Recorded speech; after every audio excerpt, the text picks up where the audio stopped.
How to fix Free Fire stuck on initializing.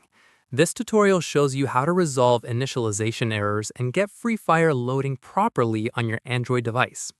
First, check your internet connection and try switching between Wi-Fi and mobile data to see which one works better.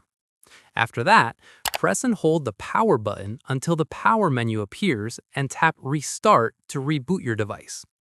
From there, once your device boots back up, go to your home screen and long press on the Free Fire app icon.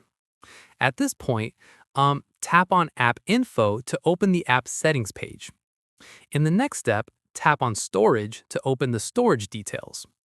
Following this, tap on Clear Cache to remove any corrupted temporary files that may be causing the initialization to get stuck. Once done, also tap on Clear Data to do a full reset of the app if clearing the cache alone didn't resolve it. From here, go back to the App Info page. At this stage, tap on Permissions to open the app permissions.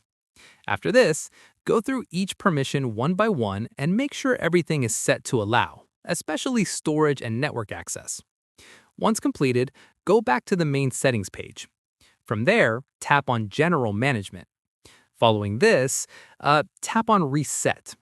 At this point, tap on Reset Network Settings and confirm by tapping Reset when the prompt appears. In the next step, go back to the main settings page. After this, scroll down and tap on Developer Options. From here, scroll down and find Wi-Fi throttling and toggle it on to help stabilize your connection.